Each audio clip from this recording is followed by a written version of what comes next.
Zübeyir! Ko'nglimni 0.5 qilib aytdinglar u xonimlar. Ko'nglim shundan bek yerim. Siz hamildarmi deb yeziverdinglar. Ha, bo'pti. 3-bilan qo'saq ko'tagan bo'lsam sizlar uchun necha oylik bo'lgandek turdi desam, men 6 oylik bo'libdi deb yozganlar.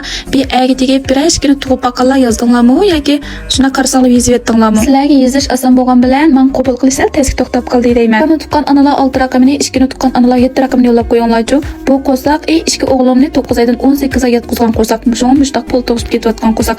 Undaq odamning ko'ngli yerim qilib, siz hamildarmi deb yezil va menlar sizlarga deyish oson bo'lgan bilan qo'sqingiz 6 oylik bo'lganda qilib turdi deb yezish oson bo'lgan bilan men qabul qilishni tez to'xtab qolyapti. Uning ustiga bu qo'saq yana 2 o'g'avali qo'saq ko'tagan vaqtda, hamildar bo'lgan vaqtda kunda 8 vaqt tomoq yegan, hozir shu tomoq yeyishdan chiqib olmay, endi tamqini kontrol qilib, mushinchilik bo'lgan qo'saq. Shu unchoqlar deyishib ketmaylik xonimlar. To'g'ri paras qila olganlarga ko'ngil so'g'an ba'zan birazanlar qo'sqingizni bada qilib turmaydi deb misamidinglar ha. Hatto undadarimi qo'shib 5 oylik bo'lganda qilib turdi qo'sqingizga, 6 oylik bo'lganda qilib turdi.